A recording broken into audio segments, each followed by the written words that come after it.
ultimately, I think going back to your question about like tracking time capacity, that does play a role into all of this. And I think you had a really honest statement, like the fear of, do I take that on? The client who just left us was not a good fit for us anymore.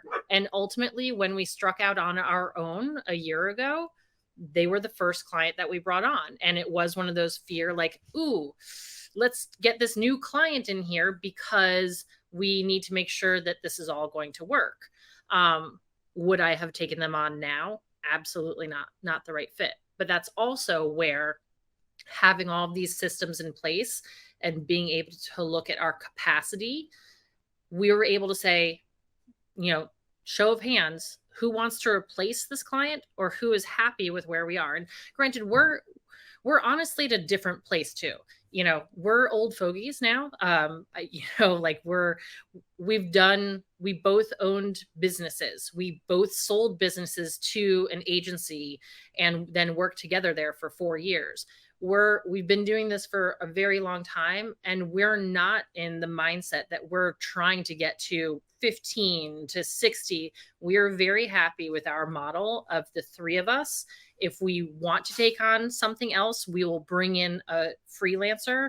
We've worked with Alex Afterman for 6 years now. Like, he's the guy that I bring in for things if I need help with Facebook because I'm doing other things. So it's just a very different model for how we're looking to grow, because to us, harmony and balance is the most important thing. Are we happy? The last place we were overworked. I can't even believe that I was breathing, or Jason or Joel were breathing with how much work we were doing.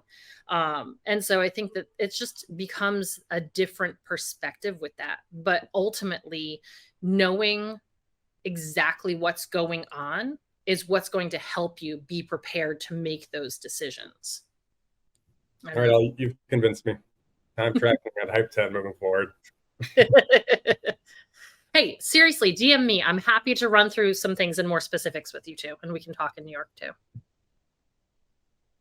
But Max, I will chime in that I do think having multiple services will help with LTV. And then one of the other things too is it does help. One, it increases your billables. So your average bill per client increases.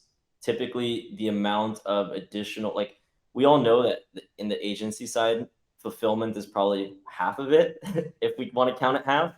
The other half is client relationships, communication, and all of that. So once you have like a good relationship and now you kind of bolt on another service, it really barely makes an impact on the communication and relationship side.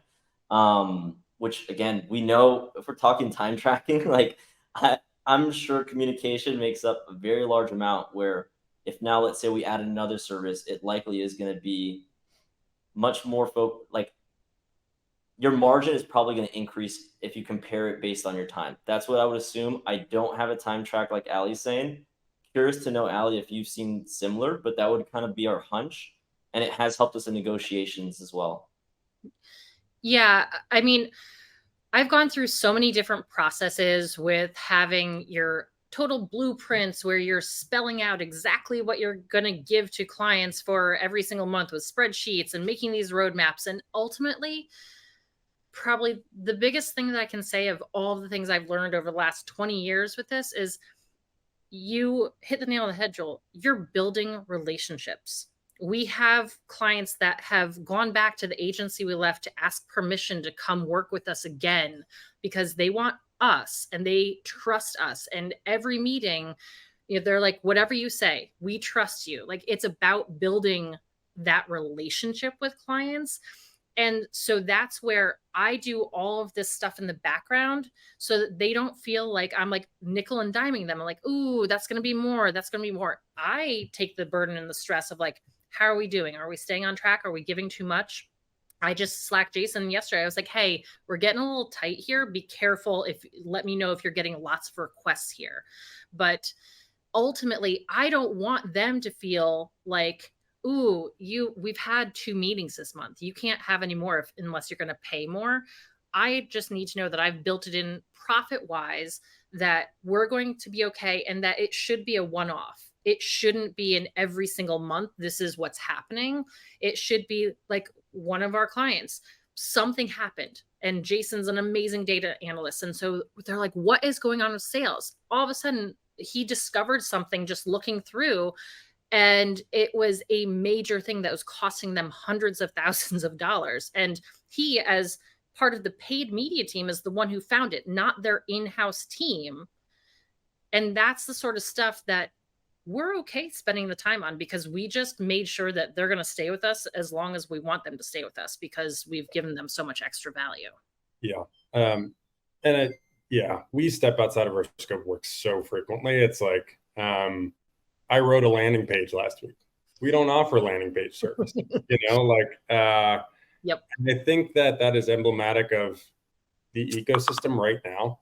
Mm-hmm. Like, you have to be willing to step out of scope of work. The days of being like, oh, like talk to like our creative designer and that'll be an additional, Right.